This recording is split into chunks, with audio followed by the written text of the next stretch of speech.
Buenos días a todos y bienvenidos a una nueva sesión de webinars dentro de nuestro programa Smart Experts de móvil.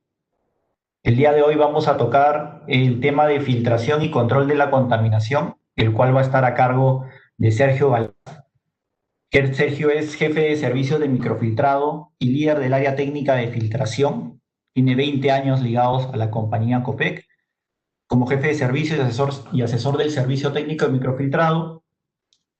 Dentro de sus principales tareas se han destacado diseñar este servicio especializado, implementar esta área técnica, poder implementar implementar el análisis de muestras como servicio postventa, diseñar estos equipos de microfiltrado, es el asesor técnico en licitaciones asociadas al servicio, capacitar al personal técnico, implementar esta área de filtración CAPTA como empresa CAPTA y además es asesor de ventas consultivas en términos de filtración.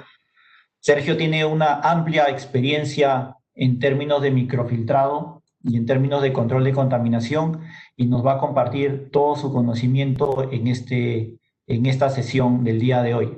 Bienvenido, Sergio. Buenos días, muchas gracias, Kenneth. Sí, es un agrado poder participar en esto, poder compartir un poquito la experiencia que tenemos y esperar de que les sea de utilidad, que puedan sacar provecho de ella. Esperamos que hayan hartas consultas al final de la presentación. Y eso, básicamente, ya estamos listos para empezar.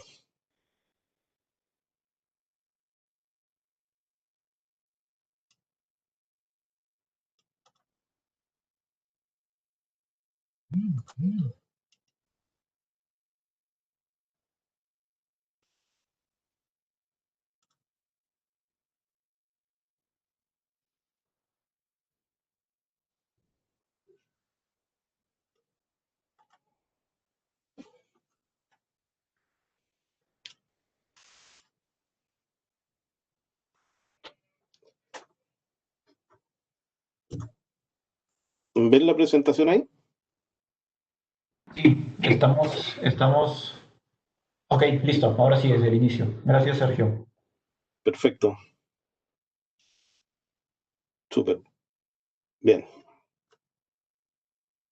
Bueno, como les decía, hoy día vamos a hablar de filtración, de control de contaminantes.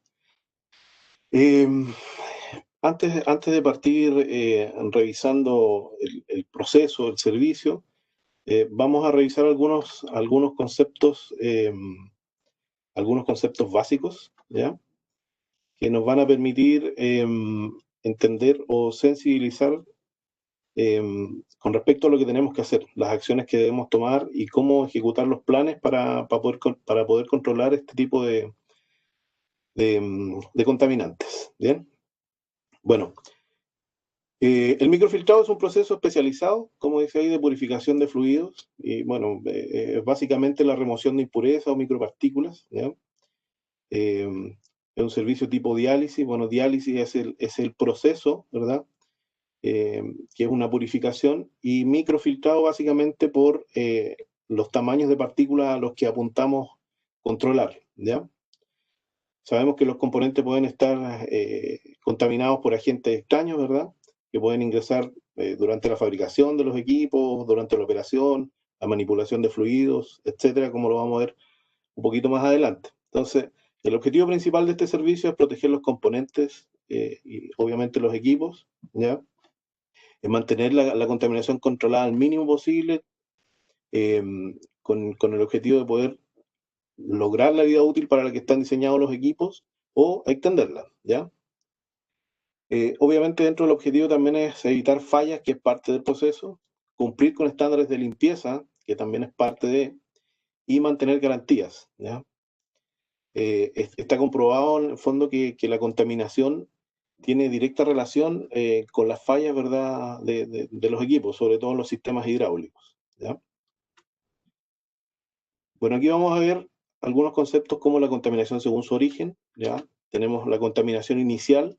Bueno, es toda la contaminación que puede venir inicialmente en un componente nuevo, en un repuesto, como también en un lubricante nuevo. Sabemos que hoy en día la manufactura de repuestos, de equipos, son procesos relativamente limpios que están certificados, ¿verdad? Sin embargo, por ningún proceso, por certificado que esté, es 100% limpio. Entonces, siempre vamos a, a obtener un producto, un repuesto que va a venir con un cierto grado de contaminación, ¿ya? Es decir, tanto en la fabricación, en el embalaje, en el traslado al país de destino, el traslado a la faena de donde se va a utilizar, y al momento de instalarlo, bueno, en todo ese proceso, ese componente sí o sí va a llegar con un cierto grado de contaminación, ¿ya? Y con respecto a los aceites, bueno, hablamos de contaminación, pero aquí sabemos que hay impurezas que hay en los distintos lubricantes, independiente de que estén nuevos. Un lubricante nuevo, no por el hecho de ser nuevo, es ultra limpio, son productos o fluidos limpios solamente. Entonces, como vamos a ver más adelante, efectivamente también tienen ciertas impurezas, ¿ya? Otra clasificación con respecto a sus orígenes es la contaminación generada, y esta tiene que ver con la operación de los equipos, es decir, con el desgaste de partículas de los componentes, ¿ya? Es inherente a la operación, no se puede eliminar obviamente porque los componentes están diseñados así, eh, se van desgastando en el tiempo, ¿verdad? Entonces no la podemos eliminar, pero sí la podemos minimizar como vamos a revisar más adelante en algunos puntos. Y finalmente la contaminación ingerida, que tiene que ver con toda la polución externa que puede ingresar a nuestros equipos, a nuestros componentes, de distintas maneras, ya sea por una condición de un equipo, por una manipulación de un fluido, etc. Eso lo vamos a ver también en detalle. Aquí hay una clasificación de las partículas o los contaminantes según su tamaño. Tenemos contaminación gruesa, que son partículas que podemos ver, ¿ya? Hay algunos ejemplos, como pueden ver aquí. Polvo visible, astillas de acero, salpicaduras de soldadura, ¿verdad? Pintura, etc. Y la otra es la contaminación fina, que tiene que ver con partículas que no podemos ver a simple vista, ¿ya? Hay polvo fino, ¿verdad? Compuestos esmerilados, residuos de pulido, hay algunos gases también que dejan partículas de hollín, ¿verdad? A continuación, vamos a ver una relación de los tamaños de las partículas, ¿ya? Cómo se relacionan entre algunas y un par de referencias para entender en qué universo estamos trabajando o dónde estamos interviniendo, ¿ya? Bueno, sabemos que el límite de visión humana promedio es de 40 micrones, ¿ya? Dicho eso, aquí tenemos una comparación de distintos tamaños de partículas. La primera, 80 micrones, y esto equivale a la sección de un cabello humano promedio, ¿ya? Entonces estamos metidos en un universo muy, muy pequeño, por ende es muy sensible también, ¿ya? Aquí, desde los 20 micrones hacia abajo, vamos a tener los ajustes mecánicos, holguras de válvulas, ¿verdad? Válvulas de control en sistemas hidráulicos, etcétera, ¿ya? Entonces, la última partícula que aparece aquí es la micra, ¿verdad? Y la unidad de medida es efectivamente una micra, un micrón, y corresponde a una millonésima parte de un metro, es decir, un metro dividido en 1.000.000 de partes. Entonces, estamos hablando de algo microscópico, algo que no podemos ver, eh, y viene a respaldar lo que hablábamos recién de la sensibilidad de los sistemas. Otro concepto súper importante para entender lo que viene más adelante tiene que ver con las formas principales de las partículas, ¿ya? La forma de las partículas y otras características de ellas tienen directa relación con el daño que pueden generar un equipo en un sistema. Bueno, aquí como vemos las cuatro principales en el fondo, que son de forma angular, ¿ya? Que tiene ángulos muy agudos, ¿verdad? Subangular, ¿ya? Que son básicamente ángulos rectos o cercanos, subredondeada, que ya no tenemos ángulos rectos y hay algunas partes redondeadas de la partícula, y redondeada, que efectivamente ya tiende a ser una esfera, ¿ya? Los niveles de daño que genera cada una son bien distintos. Por ejemplo, los dos extremos, el angular normalmente genera rayaduras en nuestros componentes, ¿ya? y las redondas generan deformaciones, ¿ya? Deformaciones en la superficie. Entonces, y también va generando un cierto desgaste superficial. La angular está más relacionada a un desgaste más profundo, ¿ya? Es muy abrasiva. Bien, estábamos hablando de tamaños, ¿verdad? Y de formas, ¿ya? Eso tiene directa relación con el potencial destructivo de las partículas cuando ingresan a nuestros sistemas. Si pueden ver aquí, hay varias preguntas que son importantes hacerlas cuando evaluamos un proceso, ¿ya? O cuando evaluamos la condición de un equipo. Y con respecto a las partículas, ¿cuántas son? ¿De qué tamaño son? ¿Qué tan duras son, verdad? ¿Qué tan pesadas y qué tan peligrosas? Y efectivamente, eso tiene que ver con lo siguiente. Cuando hablamos de tamaño, ¿cierto? El tamaño de las partículas se compara muchas veces con el espesor de la película protectora del lubricante.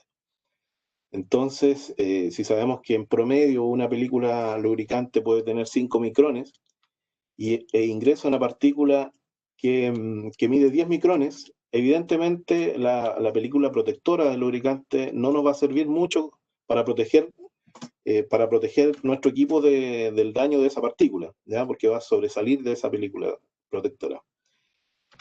Con respecto al peso, bueno, el peso de las partículas también es incidente porque dependiendo de los caudales, dependiendo del tipo de sistema, estas partículas pueden ir quedando atrapadas en trampas del sistema o en el mismo depósito, ¿ya? En el mismo depósito de lubricación o depósito hidráulico, ¿ya? Y eso va a definir cuán profundo llegan en el equipo, ¿ya? Entonces, estos dos conceptos, tamaño y peso, tienen relación con el ingreso en zonas críticas de las partículas en nuestros sistemas, es decir, cuán profundo llegan en el sistema, ¿ya? Sabemos que en los sistemas hay sistemas de filtración, ¿verdad? Algunas trampas también para contener este tipo de partículas sólidas. Sin embargo, hay muchas de ellas que no van a ser controladas por estos sistemas y van a llegar a lo más profundo de nuestro equipo, finalmente generando un contacto cuantitativo, porque va a depender también de cantidades, ¿verdad? Y de sus características, tamaño y peso. Con respecto a la dureza, bueno, aquí esto se suma también a las formas, como vamos a ver más adelante, pero aquí cada partícula tiene una dureza específica y eso también va a derivar en el daño que pueda generar en un componente u otro, ¿ya? La forma, los ángulos, como los veíamos recién, ¿ya? Estos dos conceptos van a derivar o van a definir la peligrosidad en el fondo de las partículas, ¿ya? Por lo tanto, esto va a ser, o lo vamos a llamar como contacto cualitativo. Entonces, la suma de estos dos conceptos nos van a dar el potencial destructivo de una partícula, ¿ya? Es decir, no basta con contar las partículas, ¿ya? Hay que analizar un poquito más allá para entender en el fondo qué es lo que pueden generar, ¿ya? Bueno, algunos conceptos de dureza, ¿ya? Los vamos a revisar a continuación, ¿ya? Como por ejemplo, la escala de Mohs de dureza. Bueno, esta escala de Mohs es una escala que divide ciertos elementos, algunos minerales, ¿verdad? Clasifica algunos materiales en dureza, ¿ya? En niveles del 1 al 10, siendo el 1 el nivel más blando y el 10 el nivel más duro, ¿ya? Es una escala relativa, solamente está definiendo qué material es más duro que otro, ¿ya? Hay otras escalas que son absolutas y que hacen una medición en el fondo de la dureza de cada material, ¿ya? Sabemos que hay muchas más escalas de dureza, pero aquí nos interesa esta porque queremos saber cuál es más duro que otro. ¿Por qué? Vamos a ver a continuación por qué. Nosotros mencionamos que es una dureza relativa, que es una dureza que nos muestra la dureza de un material respecto a otro, ¿ya? Aquí vemos tres ejemplos. Por ejemplo, una lima, ¿ya? Tiene dureza 6,5 en la escala de Mohs. Una cortapluma, el acero de una cortapluma está en la cuadra de los 5,5 en la escala de Mohs. Y una moneda, ¿ya? A base de cobre y otros metales, anda alrededor de 3,5 en esta misma escala. Entonces, si vamos a esta escala, ¿ya? Tenemos en el nivel número 7 tenemos el cuarzo, que es un mineral a base de silicio, ¿ya? Y que es la sílice que conocemos comúnmente, que sabemos que está muy presente en el ambiente. De hecho, en los trabajos donde hay mucha exposición a polución, nos protegemos, ¿verdad? Como seres humanos de la aspiración de ese tipo de partículas, porque son muy dañinas también para el cuerpo humano. Entonces, el sílice tiene dureza entre 7 y 8, ¿ya? Y como está mencionado acá, hay algunas aleaciones mecánicas que van desde 3,5 hasta 8. Entonces, cuando ingresan partículas de este elemento, de sílice, a nuestro sistema, esas partículas pueden ser tan o más duras que las mismas aleaciones de las piezas mecánicas, ¿ya? Cuando les decía que lamentablemente el silicio es una de las partículas, ¿verdad? O elementos más predominantes en abundancia a nivel mundial, efectivamente es así, y aquí hay un gráfico de comparación del oxígeno, por ejemplo, versus el silicio, ¿ya? O sea, 46% de oxígeno y 27% de silicio, ¿ya? Esa combinación no es muy buena por lo que vamos a ver a continuación. Nosotros lo que tratamos de hacer al preocuparnos de la manera que lo estamos haciendo de las partículas contaminantes, es efectivamente porque queremos evitar fallas, ¿ya? Fallas en los equipos, como mencionábamos al principio, era parte del objetivo del servicio, ¿ya? ¿Y por qué nos interesa controlar las partículas? Porque son las generadoras de distintos tipos de desgaste, ¿ya? Inicialmente el desgaste abrasivo, como vemos acá, ¿ya? El desgaste abrasivo obviamente tiene que ver con las partículas que hablábamos que tienen formas angulares, ¿verdad? Y que van a rayar las superficies de nuestros equipos o de nuestros componentes, ¿ya? Entonces, si nosotros pensamos aquí en dos piezas mecánicas, por ejemplo, una caja de engranajes, ¿ya? Tenemos dos engranajes que están en contacto para transmitir la fuerza o la carga de uno al otro, ¿verdad? Tenemos una película lubricante, como vemos aquí, que es la protectora para evitar el contacto metal con metal. Sin embargo, aquí vemos una partícula entre medio, ¿ya? Que sobresale de la altura o el grosor de la película lubricante, ¿ya? De la película protectora. Por lo tanto,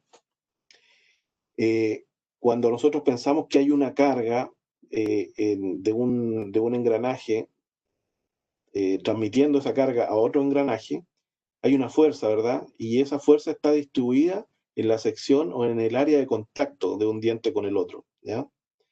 Entonces, cuando esa fuerza que está dividida en una sección, la concentramos en un solo punto, como es esta partícula, obviamente la carga se va a multiplicar n veces, ¿ya? Si a eso nosotros sumamos, que,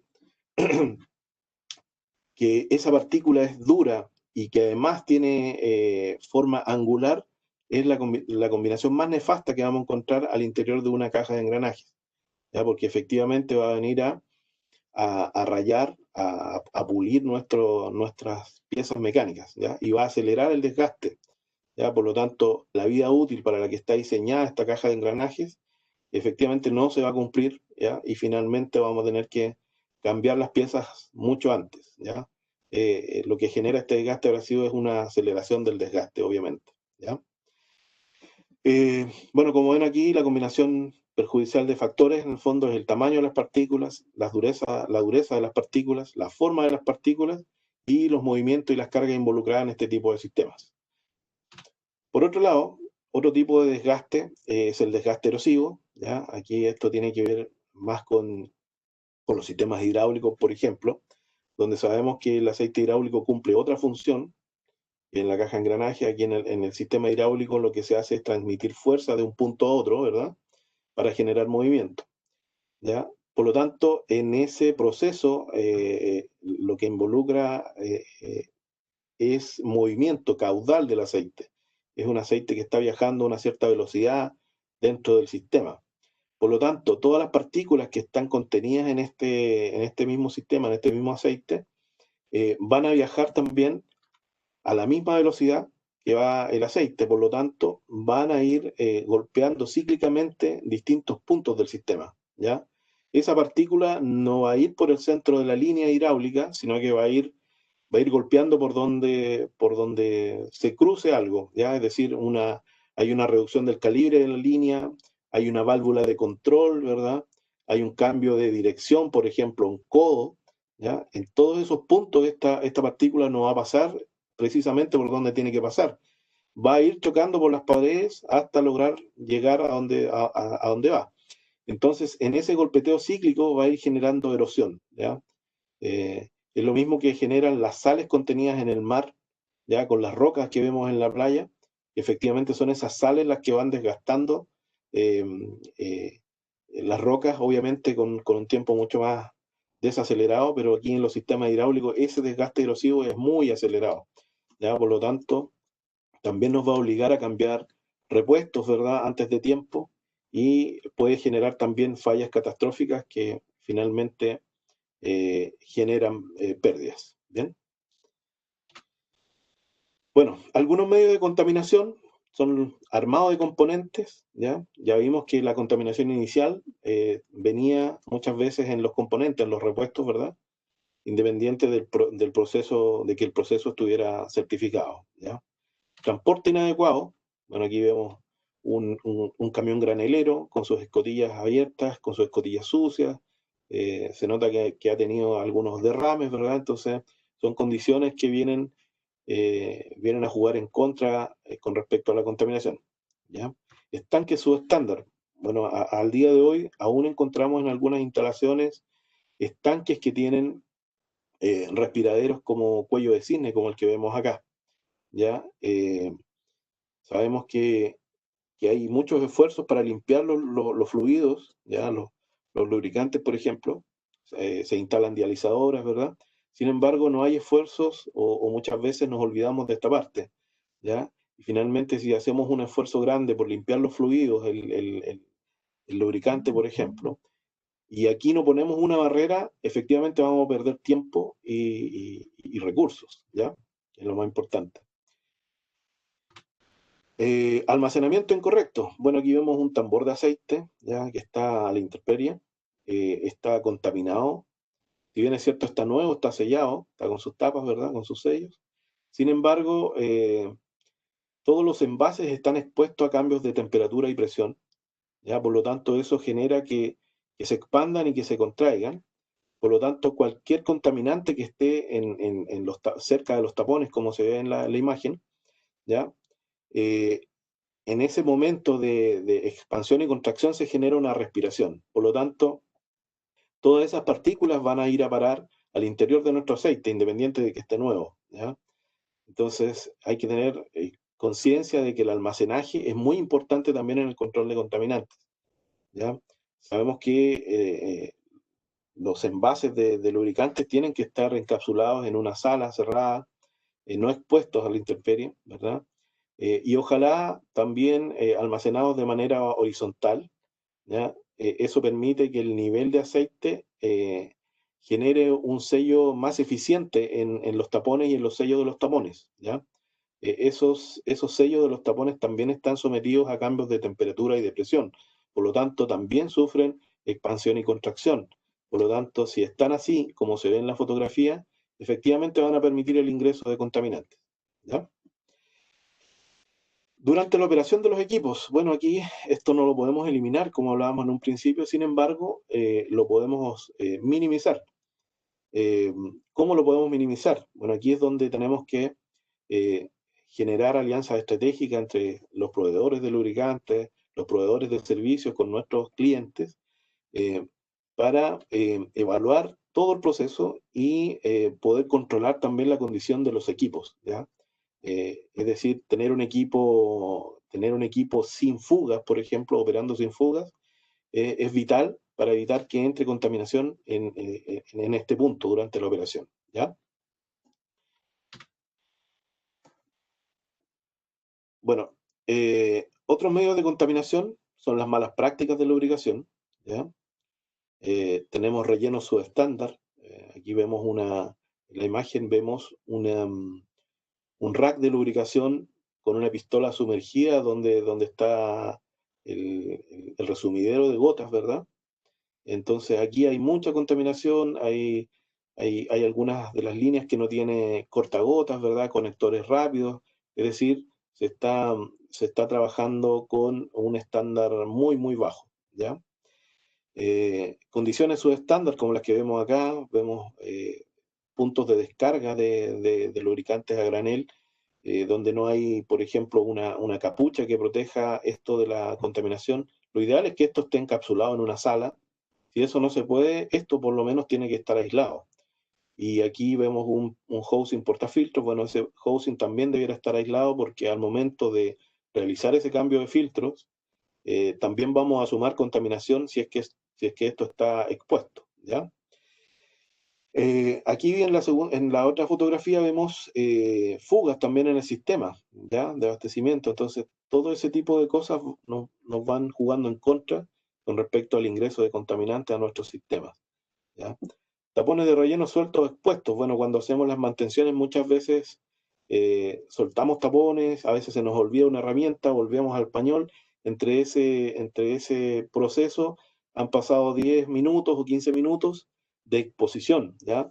Hay que entender que en los distintos rubros hay distintos niveles o tasas de ingresión de contaminantes, ¿ya? Desde el medio ambiente a nuestros equipos. Entonces, en una faena minera, por ejemplo, o en una constructora, dejar un equipo con un tapón expuesto por 10 o 15 minutos es nefasto porque van a entrar muchos millones de partículas en ese momento, ¿ya? Bueno, tenemos contaminación cruzada, ¿verdad? Cuando combinamos por error un tipo de aceite menos viscoso con uno más viscoso, por ejemplo, ¿ya? Donde efectivamente podemos afectar la viscosidad y dependiendo del volumen del componente que estemos abasteciendo, eso puede ser también generar una falla mayor, ¿ya? Depósitos mal sellados o filtro de respiración inadecuado. Bueno, aquí vemos un depósito de un sistema de lubricación donde efectivamente tiene una tapa metálica, sin embargo no tiene un sistema de sello. Entonces eso, efectivamente, cuando este sistema respire, todo el particulado que está alrededor, en el medio ambiente, va a ir a parar al interior de ese depósito. Entonces eso también tenemos que evitarlo.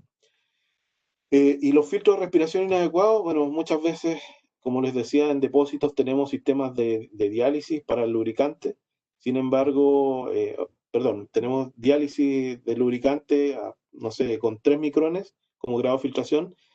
Sin embargo, en la respiración tenemos filtro respiradero de 50 micrones. Entonces, esa, ese, mm, esa brecha que hay ahí entre 50 micrones y 3 micrones nos va a permitir que ingresen muchas partículas al sistema. Por lo tanto, si yo defino que mi diálisis se va a realizar con un grado de filtración de 3 micras, el control en la aspiración, ¿verdad? En la respiración del mismo depósito tiene que también tener 3 micras. O sea, eso tiene que estar en equilibrio.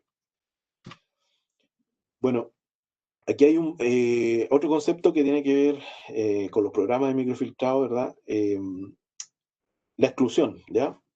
La exclusión obviamente tiene que ver con tratar de evitar que ingresen partículas a nuestro sistema. Como lo mencionábamos recién, eh, una barrera de exclusión serían los filtros respiraderos. Eso va a evitar que entre contaminación a mi sistema, ¿ya? Por otro lado, tenemos la remoción, ¿ya? Y que esto tiene que ver con remover de manera eficiente las partículas que ya están en nuestro sistema, ¿ya? Aquí tiene que ver obviamente con los filtros, con los servicios de filtrado que estén asociados, ¿ya? Bueno, todo programa de microfiltrado, y por eso los conceptos anteriores que hemos revisado, está basado en 3 pilares fundamentales. Primero, el microfiltrado de calidad. Obviamente tiene que ser eficiente para poder lograr el objetivo que se busca con esto. La condición de los equipos. Ya vimos que que este punto también es un foco de ingresión de contaminantes a nuestros sistemas, ¿ya? Y las prácticas de lubricación, como también lo vimos anteriormente, también es un foco de, eh, de ingreso de contaminantes a nuestro sistema. Entonces, para mantener el equilibrio de un programa de microfiltrado lubricante, efectivamente tienen que trabajar estos tres pilares de manera unísona, ¿ya? Cualquiera de ellos que falle, el sistema se va a desequilibrar y no va a funcionar. Es decir, podemos tener un microfiltrado de muy buena calidad, de calidad mundial, ¿ya? Tenemos una buena condición de los equipos, los mantenedores mantienen los equipos sin fugas, etcétera, pero las prácticas de lubricación son malas. Entonces, todo el esfuerzo y recursos que están invertidos en estas dos etapas o en estos dos pilares, efectivamente se van a piso porque las prácticas de lubricación son malas. Y cualquiera de ellos que falle, el sistema se va a desequilibrar. ¿Bien? Entonces, de esta primera parte de revisión de conceptos, podemos sacar algunas conclusiones preliminares. Ya sabemos que por el tamaño o el universo de tamaños que estamos evaluando es muy, muy pequeño. Por lo tanto, un aceite que está limpio a simple vista puede que no esté limpio, ¿ya? Segundo, la forma y características de las partículas son incidentes en el daño, ¿ya? Como decíamos en un principio, no basta con cuantificarlas, también se tiene que evaluar el potencial destructivo, es decir, la forma, el peso, el tamaño, ¿verdad? Entonces, es muy importante también complementar con otras técnicas, no solamente contar las partículas, sino que también observarlas desde otros puntos de vista para poder analizarlas más a fondo, ¿ya? Es relevante entender de dónde viene la contaminación. Obviamente, ahí tenemos que ser capaces de evaluar nuestros procesos de principio a fin e ir viendo cuáles son los puntos de ingresión o potenciales puntos de ingresión, ¿ya? Para entender de dónde está llegando la contaminación a nuestros lubricantes y finalmente a nuestros equipos, ¿ya? Eso es vital para poder corregir nuestros procesos. Los sistemas de medición y control son vitales en un programa integral de control de contaminantes. Evidentemente, no solo basta con medir, también hay que controlar, es decir, medir es contar partículas, es evaluar su forma, su tamaño, como lo hemos dicho, pero controlar también es parte del proceso, es decir, filtrar, microfiltrar, ¿verdad? Mejorar las prácticas, etcétera. Eso va a derivar finalmente en que podamos lograr nuestro objetivo. Y a modo de sensibilización, aquí un par de imágenes de muestras de aceite que son reales, casos reales, de un aceite sin filtrar, de un motor de propulsión de una pala de minería, ¿ya? Que son equipos de gran envergadura, ¿ya? Y ahí vemos la misma muestra después de ser filtrada. ¿Qué es lo importante acá? Bueno, lo más relevante aquí es que hay muchas partículas.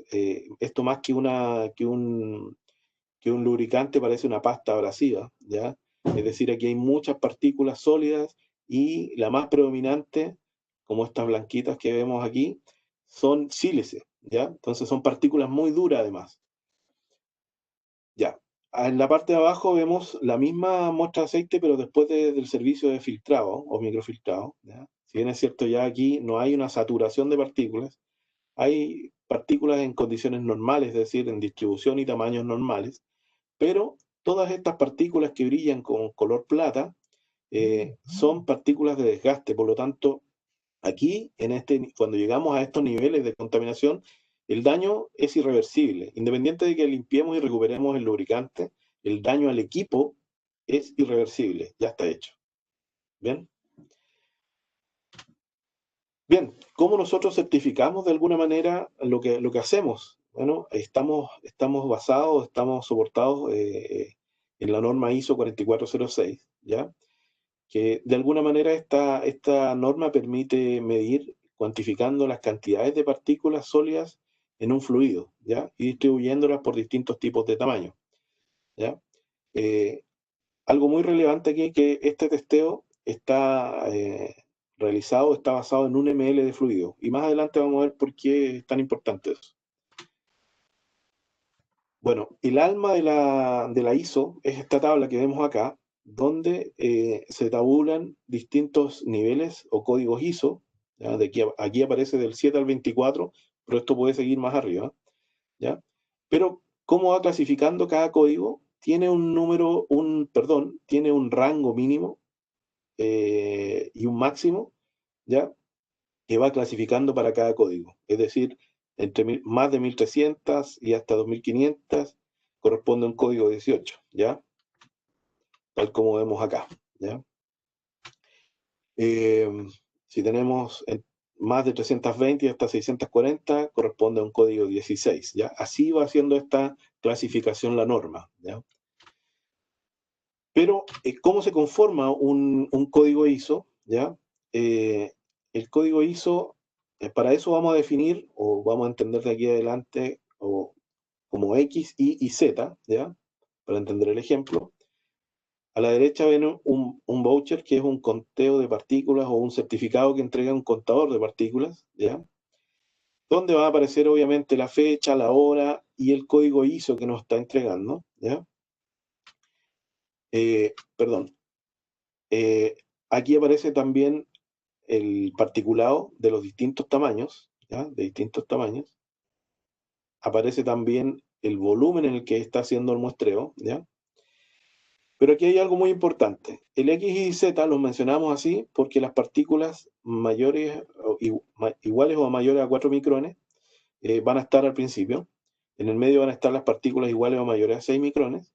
Y al final, las partículas iguales o mayores a 14 micrones, ¿ya? Entonces aquí tenemos partículas iguales o mayores a 4, 6 y 14 micrones, ¿ya? Vamos a desglosar este ejemplo para entender un poquito más. 22 significa que, según la tabla que vimos al principio, van a haber entre 20.000 o debieran haber entre 20.000 y 40.000 partículas mayores o iguales a 4 micrones, ¿ya? En el ejemplo hay 37.978. ¿Ya? ¿Por qué estamos eliminando o estamos dividiendo por 100? Bueno, esto tiene que ver justamente con que la norma está basada en un ml de fluido para sus testeos, y hay contadores que cuentan en 1 ml, hay otros que cuentan en 100 ml como este, hay otros en 10 ml, entonces dependiendo del volumen en que hagan el testeo, eh, hay que hacer esta normalización, ¿ya? Pero esta normalización es solamente para entender el particulado. El código ISO es automático, sale automático desde el contador de partículas. Solo se está explicando en este momento para entender de dónde viene, ¿ya? El código ISO 21 dice que, según la tabla, debieran haber entre 10.000 y 20.000 partículas mayores o igual a 6 micrones, y en el ejemplo hay 13.525. Por eso se clasifica como un código ISO 21. Y finalmente el 17 significa que, según la tabla, debieran haber entre 640 y 1.300 partículas mayores o igual a 14 micrones, y en el ejemplo hay 708. ¿Ya? Entonces, ¿qué significa un ISO 18.16.3? 18 significa que hay entre 1.300 y 2.500 partículas. ¿Mayores a qué? Iguales o mayores a 4 micrones. ¿Ya? Código 16 significa que hay entre 320 y 640 partículas mayores o igual a 6 micrones. ¿Ya? Y esto viene desde la tabla de la ISO. ISO 13 significa que hay entre 40 y 80 partículas mayores o iguales a 14 micrones. Entonces, así se conforma el código ISO. ¿Ya? Bueno, ¿cómo cuenta un contador de partículas? Bueno, los contadores de partículas son un equipo que puede ser portátil o fijo, ¿ya? Que permite de alguna forma contar las partículas que hay en un fluido, ¿ya? Y actualmente la tecnología más exacta son los contadores ópticos, ¿ya? Hay otros tipos de contadores, pero que no son tan exactos como vamos a ver a continuación, ¿ya? El principio de funcionamiento básicamente es esto. Hay una línea por donde pasa el fluido que se está evaluando. En un extremo hay una emisión de luz o láser, como se hace actualmente, y en el otro extremo hay un fotodiodo, es decir, una fotocelda que genera intensidad de corriente según la luminosidad que recibe, ¿verdad? Entonces, cada vez que pasa una partícula por acá y se interpone entre el láser y el fotodiodo, genera una sombra, ¿ya? Esa sombra genera una caída en la intensidad de corriente que genera esta fotocelda, y esa caída en la intensidad de corriente es directamente proporcional al tamaño de las partículas. Por lo tanto, el contador de partículas es capaz de clasificarlas primero por tamaño, después las cuenta, las procesa y te reporta, como el ejemplo que vimos recién, ¿ya? Como les decía, existen contadores que son portátiles y que son fijos, ¿ya? La ventaja de esto es que podemos obtener resultados de limpieza o de niveles de limpieza rápidamente y de manera exacta en terreno, ¿ya? Sin depender de un laboratorio, ¿ya? Entonces eso nos permite tomar decisiones como, por ejemplo, cambios de filtro, cambios de aceite y otro tipo de acciones, ¿ya? Eso es súper relevante cuando tenemos que tomar decisiones en el campo. Bien, con respecto a la precisión, hay algunos factores que la pueden afectar. Me refiero a la precisión de medición de los contadores de partículas ópticos, ¿ya? Eh, Como les decía, los contadores ópticos van contando a través de superposición, ¿verdad? Por lo tanto, cada vez que pasa que pasa una burbuja de aire, ¿verdad? O una gota de agua, va generando que también el contador de partículas las cuente como partículas sólidas, ¿ya? Entonces, cuando tenemos presencia de aire, tenemos que tomar algunas medidas como revisar y evaluar el diseño del equipo, es decir, que sean equipos que no estén cavitando, por ejemplo, constantemente, que no tengan aspiración de aire en las líneas de succión, ¿verdad? La ubicación de los puntos de testeo, eso también es súper relevante, ¿ya? Como vemos aquí en esta imagen, aquí vemos una línea que tiene una reducción en su calibre, por lo tanto, la velocidad del flujo en este punto se va a acelerar, se generan vórtices de velocidad, ¿ya? Entonces, si nosotros ponemos un contador de partículas después de este punto, evidentemente va a contar muchas burbujas de turbulencia, ¿ya? A diferencia de si lo pusiéramos acá, que va a contar un fluido un poco más laminar, ¿ya? Entonces, de esa manera se va controlando. Y con respecto a la presencia de agua, hay que tener en consideración el deshidratado coalescente, es decir, por filtro, ¿verdad? O deshidratado por vacío. O en definitiva también el cambio de aceite cuando los niveles son demasiado altos, ¿ya? Normalización de conteos. Bueno, aquí en estos contadores también se da una anomalía, pero más que anomalía es algo normal, pero sí se puede leer como una anomalía inicialmente, ¿ya? Es decir, cuando nosotros vemos que el contador está contando una partícula grande, se está anteponiendo a la luz láser antes del fotodiodo, ¿verdad? Y detrás de esa partícula grande pueden haber muchas partículas pequeñas, ¿ya? Las que efectivamente no van a ser contabilizadas porque se está contando solamente una partícula grande. Las otras sombras no se van a ver.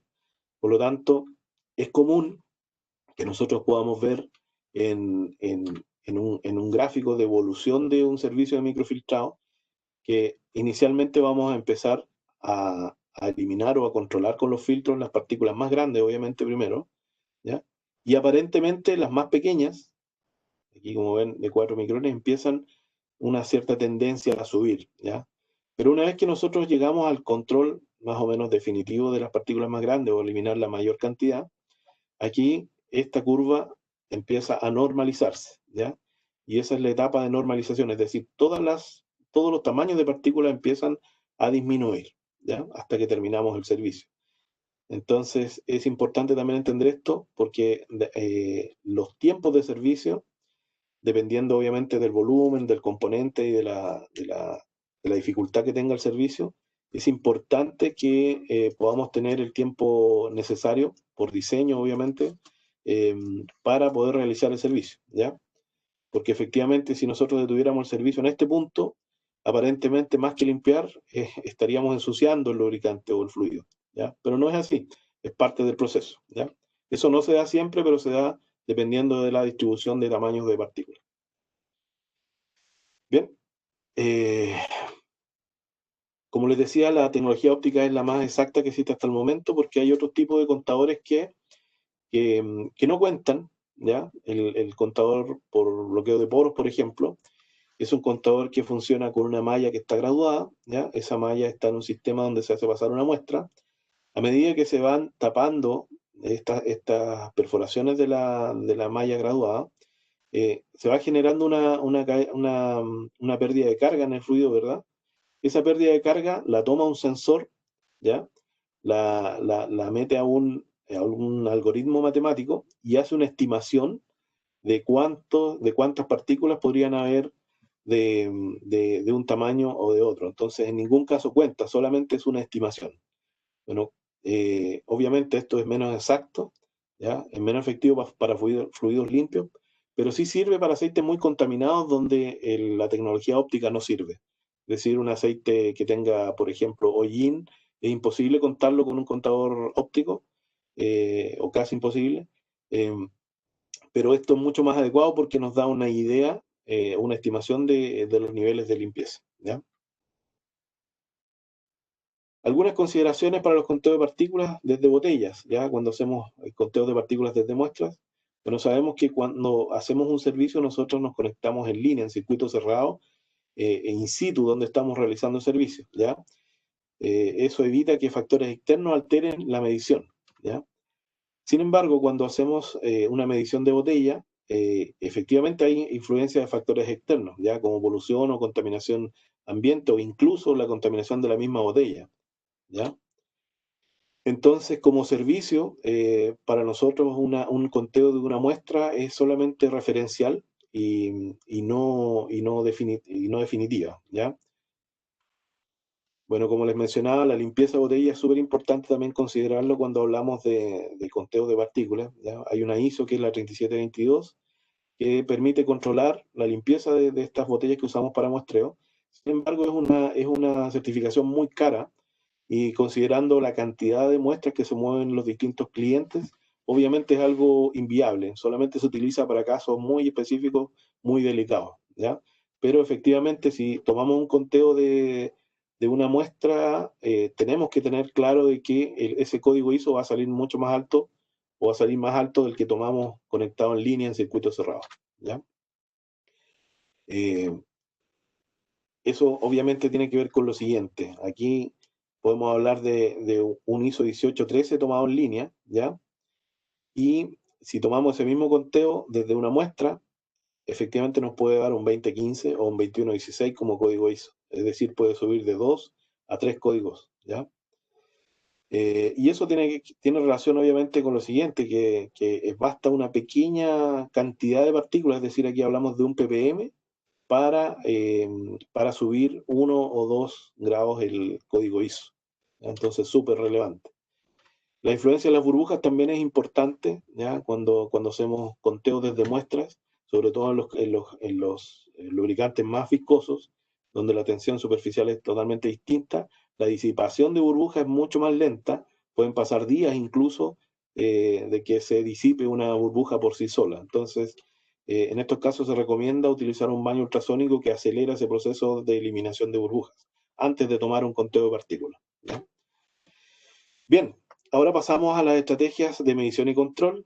eh, y aquí es súper relevante, hablamos ya de mediciones, ¿verdad? De conteos de partículas, ¿verdad? De algunos otros análisis, pero eh, además de eso, nosotros tenemos que controlar en el sistema la contaminación, ¿ya? Y obviamente eso se tiene que hacer en los procesos que están relacionados a fluidos en cada punto de traspaso, ¿ya? Es decir, aquí vemos un buque llegando a puerto con los productos básicos, ¿verdad? Aquí tiene que haber una primera etapa de filtrado, ¿ya? Después, en la planta de proceso de lubricante, obviamente, cuando se están procesando, también hay procesos o etapas de filtrado. Cuando esos mismos productos terminados se distribuyen en camiones para enviarlos a las distintas faenas o clientes, también tiene o debiera tener un sistema de filtrado, ¿ya? Y en la etapa ya de distribución, una vez que llegan los camiones granel a la faena, aquí tiene que haber una primera etapa de filtrado antes de descargar en el depósito del cliente, ¿ya? tiene que haber una fase 2 que permita un recirculado y microfiltrado permanente de ese lubricante para lograr los códigos ISO que se requieren, ¿ya? Y obviamente en la parte de abastecimiento también tiene que haber una fase de filtrado, es decir, en cada punto de traspaso tiene que haber un sistema de control, ¿ya? Aparte de medición.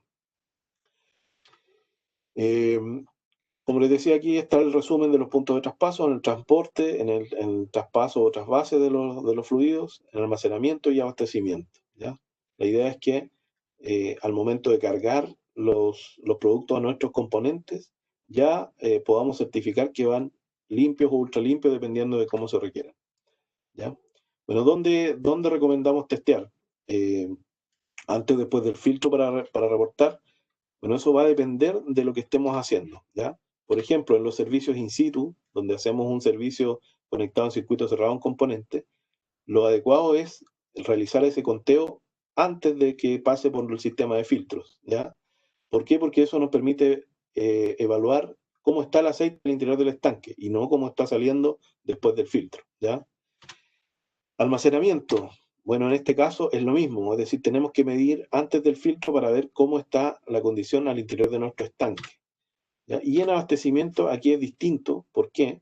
Porque aquí tenemos que efectivamente validar o reportar cómo está saliendo el aceite antes de cargarse en nuestro equipo, ¿ya? Es decir, aquí en punta de pistola. Y eso obviamente tiene que ver también con las distancias normalmente que hay desde un depósito hasta los racks de lubricación, ¿ya? Hay grandes distancias normalmente, y eso efectivamente, las partículas que están contenidas en los fluidos van generando más partículas al ir chocando en el fondo a lo largo de toda esa línea. Entonces, por eso el control debiera estar lo más cercano a la punta de pistola, ¿ya? Algunas estrategias de medición, los objetivos de limpieza recomendados, que son parte de la estrategia en el fondo, es una guía referencial, ¿ya?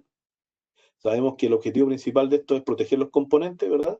Ya hemos visto o analizado las causas que provocan esta contaminación. Y aquí hay una guía de referencia que es aplicable de manera general, obviamente como guía de referencia, de distintos niveles de contaminación o de distintos niveles de limpieza, ¿verdad? Para dos familias de lubricantes, hidráulicos y de engranajes. Obviamente los aceites hidráulicos son mucho más sensibles, los sistemas hidráulicos son más sensibles, por lo tanto, la exigencia de limpieza es mucho mayor, ¿ya? Es decir, un aceite sucio para un aceite hidráulico todavía es un nivel limpio, como vemos aquí, para un aceite de engranaje, ¿ya? Si bien es cierto, no es ultra limpio, pero es limpio, ¿ya? Entonces hay que tenerlo en consideración. ¿Cuáles son los beneficios o el beneficio principal de implementar un servicio o de controlar los contaminantes? Aquí vemos una herramienta que es la tabla de extensión de vida, ¿ya? Y efectivamente, como hemos repetido numerosas veces durante la presentación, el objetivo principal son nuestros componentes. Por lo tanto, es necesario, es necesario hacer todo lo posible para corregir eso, para evitar que nuestros nuestros componentes se desgasten, se deterioren, ¿verdad? Y esta tabla de extensión de vida es un estudio que hizo la Universidad de Oklahoma en conjunto con algunos importantes fabricantes de maquinaria y lubricantes también a nivel mundial, donde evaluó la incidencia del código ISO de limpieza con respecto a la vida útil de los componentes, ¿ya? ¿Y cómo funciona? Al ver un ejemplo simple, se entiende mejor. En la, en la, en la vertical tenemos el código ISO actual, promedio de un componente, ¿verdad? En la horizontal tenemos el nuevo objetivo, ¿verdad? Al punto de mejora, que es lo que queremos llevar a ese nivel de limpieza. Y aquí está la distribución de las familias de componentes, ¿ya? Sistemas hidráulicos, por ejemplo, y cajas de engranaje. Entonces, cada factor que aparece en cada celda corresponde a cada una de estas familias, ¿ya? Entonces, si consideramos en un sistema hidráulico, ¿ya? Que tenemos un código ISO actual 2017, ¿ya? Como vemos acá, y queremos llevarlo o mejorarlo a un ISO 1613, ¿ya? Efectivamente, lo que vamos a poder apuntar es a multiplicar la vida por 3 veces, ¿ya? Es decir, Si un componente está pensado para 10.000 horas, podemos llevarlo a 30.000 horas sin cambiarlo. Obviamente, el mantener el código ISO o mejorar el código ISO no depende solamente de un buen servicio de microfiltrado, sino que recuerden que depende de la condición de los equipos y también de las prácticas de lubricaciones. Es decir, la estrategia tiene que ser global, ¿ya? Y como resumen estratégico, obviamente establecer los objetivos de limpieza y el plan para lograrlos, como les mencionaba, ¿ya? Esto va a generar, obviamente, ahorro, porque van a haber menor cantidad requeridas de piezas de repuesto, ¿verdad? El aumento de la disponibilidad de los equipos por eliminación o minimización de fallas, ¿ya? La disminución de horas hombres por servicios no programados, por ejemplo, ¿ya? Y también temas medioambientales porque vamos a reducir el consumo de lubricantes y obviamente la generación de residuos, ¿ya? Bien, el siguiente punto tiene que ver con los tipos de servicios, ¿ya? Y aquí hay 4 principales que son los servicios spot, ¿ya? Servicios como programa, servicios on-board y servicios microfiltrado granel, ¿ya? Bueno, el concepto de microfiltrado spot tiene que ver con un llamado puntual, donde un cliente nos llama por una condición del fluido de su equipo, está sucio y nos llaman para atender esa emergencia. Ahí se realiza un servicio in situ, es decir, en terreno, conectado en circuito cerrado al depósito o al componente. Se limpia tanto el depósito como el componente con esta técnica y certificamos que quedó limpio, obviamente con los conteos de partículas y la reportabilidad que viene asociada. Y hasta ahí llega el servicio, ¿ya? La diferencia con los programas, por ejemplo, es que es exactamente lo mismo, pero aquí hay una frecuencia predeterminada, es decir, se hace el servicio periódicamente, ¿ya? Por lo tanto, eso permite en el tiempo controlar mejor los niveles de contaminación. La curva de contaminación se controla mejor en el tiempo, ¿ya? Aquí están los informes asociados a los servicios, ¿verdad? O reportes que son más cortos, pero de alguna manera eh, tienen que tener datos precisos que permitan generar la base, obviamente, de, de los reportes de beneficios que podemos ofrecer también después de este servicio, o las propuestas también inicialmente de beneficios, ¿ya? El concepto de microfiltrado on board es un poquito distinto, es un equipo que está en servicio permanente y que va a bordo de un equipo o componente específico, ¿ya? Y la gran diferencia está acá, es que como es de operación permanente, como vemos aquí en la curva de contaminación, la curva azul corresponde a un servicio periódico, ¿ya? Es decir, la contaminación empieza a subir, lo intervenimos, ¿verdad? En un cierto punto, lo llevamos a estándar nuevamente y conforme va operando y contaminándose, se empieza a subir nuevamente y volvemos a atender. Entonces, la curva roja tiene que ver con el servicio on-board. Es decir, la tendencia va a ser mucho más suave. Es decir, esto no se va a mantener como una línea recta en el tiempo, pero sí en un rango mucho más acotado de limpieza, ¿ya? Y eso obviamente, como lo vimos con la tabla de extensión de vida, trae beneficios a nuestros componentes y obviamente para los clientes, ¿ya? Esa es la gran diferencia. Aquí hay una comparación simple, ¿ya? De los distintos servicios. Spot, por ejemplo, sirve para equipos y componentes transversales, tiene calefacción incluida, se puede utilizar hasta aceites o fluidos con ISO de G1000, ¿ya? Contador de partículas fijo no requiere, se puede usar uno portátil, ¿verdad? Frecuencia, esta no tiene frecuencia, es según requerimiento, ¿verdad?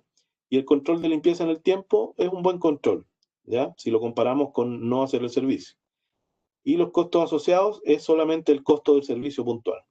En los programas es básicamente lo mismo, sin embargo la frecuencia está preestablecida, ¿ya? Y genera un muy buen control de la limpieza en el tiempo, y aquí están asociados los costos del servicio y el personal que es permanente, ¿ya? Y el onboard es para equipos y componentes, obviamente está limitado por viscosidad. Estos solamente sirven para un ISO de G1000 o cercano a eso, ¿ya? No tienen calefacción incluida, por eso están tan limitados con la viscosidad, ¿verdad? requiere un contador de partículas en línea que permita estar contando permanentemente. La frecuencia es permanente, es un excelente control. Aquí hay que considerar el costo del equipo y los filtros, pero como les decía, no es aplicable a todos los procesos, ¿ya? El servicio de microfiltrado granel, como ya lo vimos, consta de 3 etapas. El microfiltrado de fase 1, que es la descarga del camión, la fase 2 y la fase 3. Esto siempre tiene que existir en un depósito, es decir, en un cliente, donde nosotros queremos generar ahí control de contaminantes, ¿verdad? Obviamente, para poder asegurar o garantizar que el producto que está saliendo en punta de pistola es un producto ultra limpio o según lo requiera el cliente o el fabricante de los equipos, ¿ya? Bien, con eso terminamos la parte de servicios y rápidamente vamos a ver unos slides que quería compartir también con respecto a filtros industriales, ¿ya? Bueno, un filtro obviamente es un elemento, ¿ya? Que tiene una estructura definida y diseñada obviamente para el proceso donde esté inserto, ¿ya? Contiene en su interior material filtrante que finalmente es el que hace el trabajo de capturar las partículas que queremos eliminar del fluido, ¿ya? Y dependiendo de la aplicación va a tener una estructura rígida, puede ser metálica, plástica, dependiendo de la aplicación, ¿ya? Y obviamente una junta que asegure su sello al sistema. ¿Ya? Bueno, la función del filtro es capturar y retener las impurezas sólidas, como les mencionaba, en algunos casos también líquidas o gaseosas, dependiendo de la aplicación, ¿ya? Hay 4 procesos que están asociados a los filtros, ¿ya? Y que es filtración por gravedad o hidrostática, ¿ya? El filtro de café, por ejemplo, ¿ya? Donde utilizamos obviamente la gravedad para que el fluido vaya filtrando, obviamente, ¿ya? Por vacío, ya que es como el filtro de admisión de los motores de combustión, ¿verdad? El filtro de protección de una bomba que están en la línea de succión, ¿ya? Y no en una línea de compresión, ¿ya? El filtro por presión, ¿ya? Que es como el más típico, que es donde nosotros imprimimos una presión en el sistema o un cierto caudal y obligamos al fluido a pasar a través de un filtro, ¿ya? Y finalmente, por fuerza centrífuga, ya que obviamente este tiene relación con filtros que son centrífugos y que van, por peso específico, van eliminando las partículas más pesadas al exterior, ¿verdad? Y va limpiando de esa manera el fluido. Filtración por presión y sentido de flujo. Bueno, aquí encontramos también filtros que son de flujo normal, es decir, que filtran desde afuera hacia adentro, ¿ya? Ahí hay un aprovechamiento total del área filtrante, pensando en los filtros que son estriados, como los que vemos en la foto, ¿ya? Y tenemos también el de flujo inverso, que estos filtran al revés del anterior, ingresa el fluido por el interior del filtro y limpian hacia afuera, ¿ya? Si se fijan aquí, la diferencia estructural es notoria, es decir, el refuerzo metálico está por la parte externa, en este caso, a diferencia de este que tiene el tubo central como refuerzo, ¿ya? Y está por dentro. Bien, algunos materiales filtrantes, hay los más utilizados por lo menos celulosa, ¿verdad? Poliéster, algunas fibras sintéticas prensadas, ¿ya? Algunas eh, mallas metálicas tejidas, ¿verdad? De acero inoxidable, microfibra de vidrio, ¿ya? Poliamidas, ¿ya? Cada una tiene características distintas y también sus limitaciones, ¿ya? Pero la combinación de distintos materiales nos puede llevar a filtros muy eficientes, ¿ya? O aplicados a condiciones particulares, ¿ya? Características de la celulosa, bueno, son fibras que son bastante gruesas, que son poco uniformes, ¿verdad? Es una estructura irregular. Obviamente por el grosor de las fibras ofrece restricción al paso del fluido y su patrón es bien poco uniforme, ¿ya? Y al compararla con la microfibra de vidrio, el microglass, vemos que son fibras mucho más uniformes, ¿ya? Es una estructura mucho más regular, genera menos restricción al paso del fluido, básicamente por el grosor de las fibras. Si se fijan y comparamos aquí estamos hablando de sobre 10 micrones de grosor, y aquí estamos mucho más bajo que eso, ¿ya? Entonces el grado de filtración o el patrón es mucho más uniforme también. Pero como les decía, la combinación de estos dos puede generar un filtro final mucho más eficiente, ¿ya? Cada tipo de material es adecuado para distintas cosas, entonces la combinación nos puede dar una fórmula interesante. Bueno, cuando hablamos de filtro y hablamos de su grado de filtración, que es el micronaje, ¿verdad? O el tamaño de poro promedio, es un concepto que hay que evaluar cuando queremos implementar un filtro. Sin embargo, hay otro factor que es el factor beta, que es la eficiencia, eh, que efectivamente hay que también analizarlo, ¿ya? ¿Qué es el factor beta? O el beta ratio o el beta. Bueno, lo vamos a explicar con estos dos ejemplos. Aquí arriba tenemos un filtro que es de 3 micrones, ¿ya? Aguas arriba de ese filtro, es decir, antes de ser filtrado, hay 200 partículas mayor o igual a 3. Al pasar ese fluido a través de ese filtro, pasa una partícula mayor o igual a 3. Por lo tanto, el beta para 3 micrones va a ser lo que teníamos aguas arriba, que son 200, sobre lo que pasó aguas abajo del filtro, es decir, una. Por lo tanto, el beta para 3 micras de este filtro es 200. Es un beta 200, ¿ya? Es decir, el beta es la capacidad que tiene un filtro para capturar partículas, ¿ya? Si vemos el segundo ejercicio, o el segundo ejemplo, perdón, también es un filtro de 3 micras, es idéntico al anterior, están las mismas 200 partículas aguas arriba, eh, pero aguas abajo pasaron 100 partículas, es decir, el beta 3 para 3 micras, en este caso, va a ser lo que teníamos aguas arriba, es decir, 200, sobre lo que pasó aguas abajo, es decir, 100. Por lo tanto, el beta para 3 micras en este caso va a ser beta 2, ¿ya? Así se calcula, como lo vimos en el ejercicio, ahí está explicado, obviamente, con la teoría, ¿ya? Pero de eso se trata, así se calcula. Obviamente, estos cálculos y ensayos se hacen de manera protocolizada, es decir, hay un tiempo específico, en la calibración de las partículas con las que se hace la prueba también es bastante rigurosa, ¿ya? Ese factor beta está asociado a un porcentaje de eficiencia, ¿ya? Como por ejemplo, el beta 200 es 99.5% de eficiente, ¿ya? Eh, ¿Y cómo se calcula esto? ¿Ya? El cálculo de la eficiencia es bien simple, es 100 menos 100 partido por el beta, ¿ya? Entonces, en el caso del ejemplo del beta 200, tenemos 100 menos 100 partido por 200, 100 partido por 200 es 0,5, 100 menos 0,5 van a ser 99.5% de eficiencia, que tiene que ver con lo que les mencionaba del beta 200, ¿ya? Obviamente, yo dependiendo de lo que requiera hacer, y si quiero limpiar más eficientemente un fluido, obviamente voy a apuntar a un beta 200 sobre un beta 2, por ejemplo, que es 50% eficiente, ¿ya? Y finalmente mencionarles el tema de la permeabilidad, ¿ya? La permeabilidad de alguna manera es la capacidad o cómo permite una membrana el paso de un fluido, ¿verdad? Y obviamente esta se mide en unidades de tiempo, ¿ya? Por volumen, ¿ya? Eh, para que un material sea permeable, se tienen que cumplir algunas características o hay que evaluar algunos factores, ¿ya? La porosidad, por ejemplo, que es la cantidad de poros que tiene por área, es decir, tiene 1 millón de poros en esta área versus una tela que tenga, no sé, 100 poros en la misma área. Ahí se puede hacer una evaluación de la permeabilidad, que es totalmente distinta en uno con el otro, ¿ya?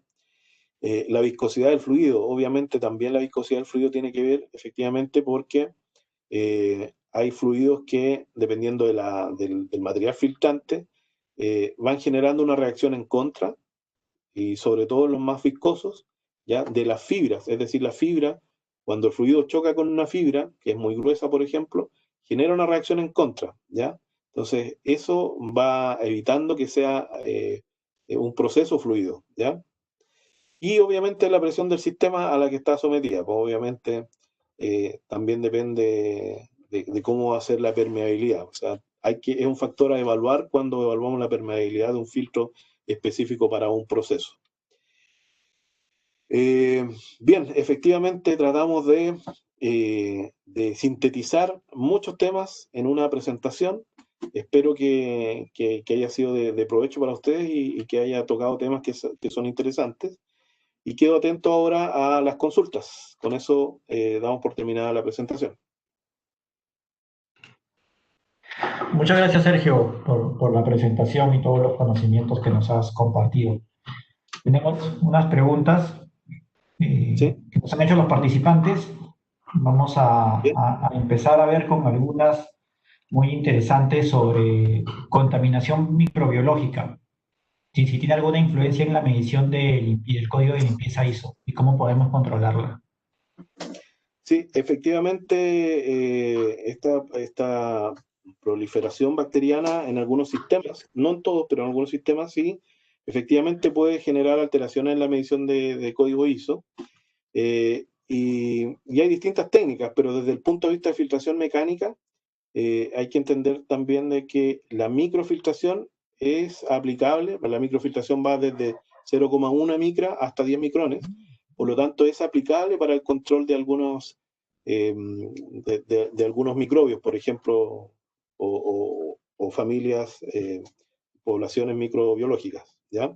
Es decir, sí se puede controlar con filtración mecánica, pero va a depender obviamente del nivel de tamaño que tengan estos microorganismos. Como les decía, con microfiltrado se puede atacar desde 0,1 micra hasta 10 micrones.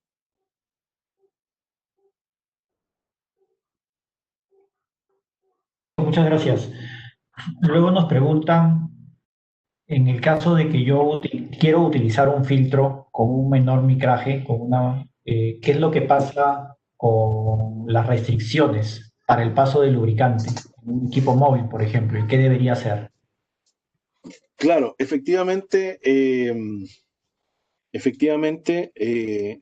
recién hablamos de la permeabilidad. Entonces, cuando nosotros ponemos un material que es menos permeable, es decir, que permite menos paso de fluido, efectivamente va a generar una restricción y eso, dependiendo del sistema, puede levantar, es decir, va a levantar diferenciales de presión mayores con los que trabaja el equipo normalmente. Por lo tanto, hay que ser muy cuidadoso cuando uno hace el estudio de la modificación o la disminución del grado de filtración que quiere aplicar.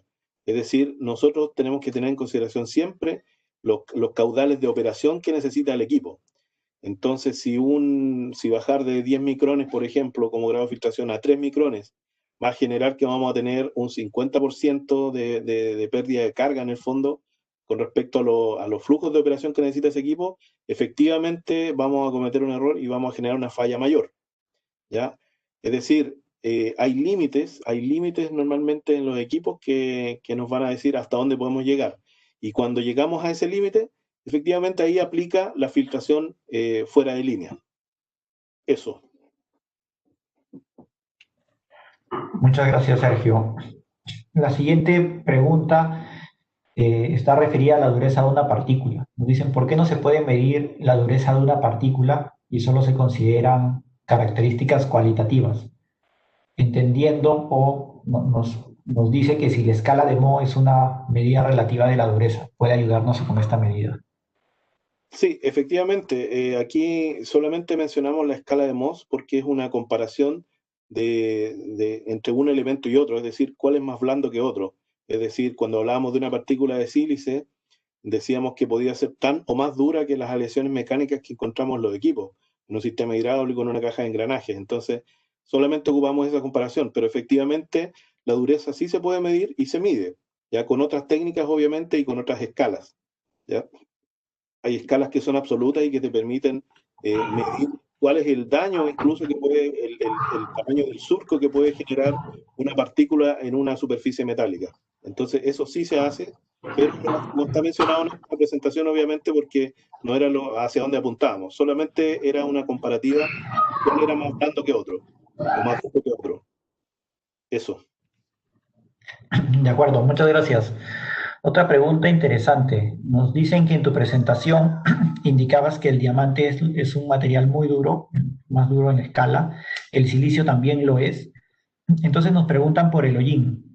En un grado de comparación, ¿qué tan duro puede ser el hollín comparándolo con el silicio y el diamante?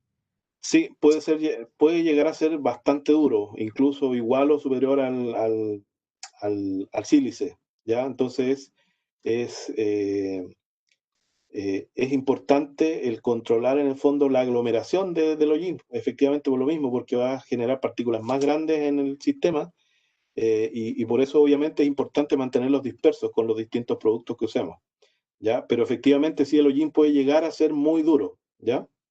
Hay que pensar que está basado ahí en la carbonización y está sometido a temperatura y presión en el sistema, por lo tanto, eso también va generando o va aportando dureza a las partículas de hollín. Eso. Gracias, Sergio. Una pregunta operativa. Nos dicen, por ejemplo, en el caso de una máquina inyectora Cincinnati, nos preguntan, ¿es recomendable filtrar antes del ingreso al equipo o filtrar después, teniendo en consideración que el cilindro ya viene con un aceite filtrado de fábrica con un código de ISO bastante bajo? En esos casos tan específicos y tan delicados, no es necesario. Sin embargo, nos tienen que certificar que el fluido viene ultra limpio. Eso sí es importante. ¿Por qué no es recomendable en el fondo hacerlo? Porque efectivamente es un sistema que al venir con un cierto grado de limpieza desde fábrica, viene sellado y garantizado así. Entonces, al momento de intervenirlo, perdemos esa garantía, principalmente por eso. De acuerdo. Y para terminar la última pregunta, nos, nos, nos indican si en el caso de algunos filtros donde no se aprecia el beta, ¿hay algún estándar en donde si un proveedor de filtros no me indica el beta, yo pueda asumir que es un beta bajo o un beta estándar en el mercado? Eh, no hay cómo saberlo así sin datos, ¿ya? Efectivamente, se da el caso en que se venden algunos filtros estándar y que te dicen, no, este es de un beta 200, pero no hay cómo certificar eso. Entonces, en esos casos, también se pueden hacer pruebas de campo, es decir, tú tienes que, el housing donde utilizas este producto, lo aíslas, ¿verdad? Y tienes que implementar un punto de medición o un punto de testeo para contador de partículas antes y después. Entonces la prueba, si bien es cierto, no es como la que se hace en una certificación del beta, ¿ya? Pero sí te permite saber cuán eficiente o hacia dónde apunta la eficiencia de ese filtro, ¿ya? Evaluando el particulado antes de filtrar y después de filtrar, con un contador de partículas. Se puede hacer esa prueba de campo. Eso, ahora ahí es importante también entender que muchas veces pasa lo contrario, es decir, no, mira, este es un beta 1000, ¿ya? Y tú estás usando un beta 200 y no, el beta 1000 es mucho mejor. O sea, hay que entender que la diferencia entre un beta 1000 y un beta 200 es 0,04%. Entonces, finalmente, es súper poca la diferencia y la diferencia en costo, en ese caso, es bastante considerable. Eso es lo que puedo mencionar, Kenneth. Listo, con eso hemos cerrado la ronda de preguntas, Sergio. Muchas gracias nuevamente a ti por todos los Bien, conocimientos impartidos. Muchas gracias también a todos los participantes por su asistencia y por el tiempo que le han dedicado a esta sesión. Los invitamos a llenar la encuesta que les va a llegar al cerrar la ventana del Webex. Los invitamos también a escribirnos a nuestro correo móvil.peru@terpel.com si es que se quedaron algunas preguntas en el tintero para poder también contestarlas. Y los invitamos nuevamente también a seguirnos en esta serie de webinars en el marco de Smart Experts. Muchas gracias a todos. Gracias. gracias, muy amable por su tiempo.